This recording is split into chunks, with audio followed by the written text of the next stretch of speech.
Hello বন্ধুরা, দেখো আজকে আমি সব সবজি দিয়ে মাছের ঝোল বানিয়েছিলাম। তো দেখতেই পাচ্ছেন সবজিগুলো আমি চলো কেটে নিই। দেখো আমার সবজিগুলো খুব সুন্দরভাবে কাটা হয়ে গেছে। তো দেখো মাছটা আমি ভেজে নিয়েছি, ওই কড়াই আমি বেগুনটা ভেজে নেব। তো আমি দেখো এক এক করে আমি সবগুলোই ভেজে নেব। তারপর আমি দিয়ে দিলাম তেল, তেজপাতা, কাঁচা লঙ্কা, আর তোমার দিয়ে দিয়েছি যেমন মশলার মধ্যে ছিল ওই আদা রসুন অর্ধেকটা পেঁয়াজ।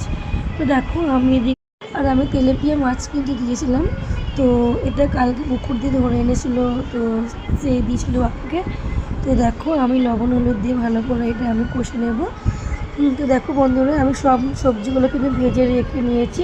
সবজির মধ্যে যেমন যেমন ছিল তোমার আলু ছিল, বেগুন ছিল, কাঁচকলা ছিল, ডাঁটা ছিল, গাজর ছিল, বিনস ছিল, আলু ছিল, মাছ, এইসব দিয়ে আমি আজকে বানিয়েছিলাম। তবে আমি এটা একদিন বানিয়েছিলাম, খুব সুন্দর হয়েছিল খেতে। তাই ভাবলাম আজকে আমি তোমাদের সাথে শেয়ার করি। তো প্লিজ তোমরা পুরো ভিডিওটা আমার দেখবে। তো দেখো আমার মশলাটা কষা হয়ে গেছে ভালো করে।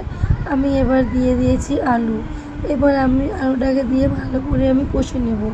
তো কষতে কষতে দেখবেন খুব সুন্দর একটা কালার চলে আসবে। তবে হ্যাঁ, এখনও কিন্তু আমি তোমার মশলা দিয়ে নিই, ওই জিরে ধনে লঙ্কা এগুলো দিয়ে নিই। আমি জাস্ট আদা রসুন অর্ধেকটা পেঁয়াজ দিয়েছিলাম, এতে পেঁয়াজ দিলে সেরকম ভালো লাগে না, তাই আমি অর্ধেকটাই পেঁয়াজ দিয়েছি, বেটে দাও আবার। তো দেখো আলুটা কষা ভালো করে হয়ে গেছিলো, যেহেতু আলুটা মোটা মোটা কেটেছি ওই জন্য। তারপর দেখো ভালো করে আলুটা কষার পরে আমি সমস্ত সবজি আমি দিয়ে দিয়েছি। তবে হ্যাঁ, বেগুনটা দিই নাই, কারণ বেগুনটা যদি দেবো এখন তাহলে পুরো গলে যাবে, ওই জন্য বেগুনটা আমি দিইনি। তো সব সবজি দিয়ে দিয়েছি, কষা হয়ে গেছে। দেখো ভালো করে এটা আমি কষে নেব। তবে আমি এর মধ্যে এখন জিরে বলো তোমরা কি করে দেখে ভিডিও আমার দেখছো, প্লিজ কমেন্টে জানাও। আর দেখো আমি একটুখানি দিয়েছি জিরে গুঁড়ো, বেশি দিইনি, সামান্য লঙ্কা গুঁড়ো দিয়েছি।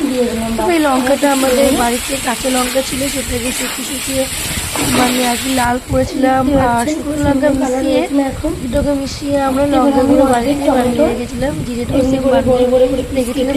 দেখো আমি টমেটো দিয়ে দিয়েছি মোটা মোটা করে, প্যাচ কেটে দিয়ে দিয়েছি আমি।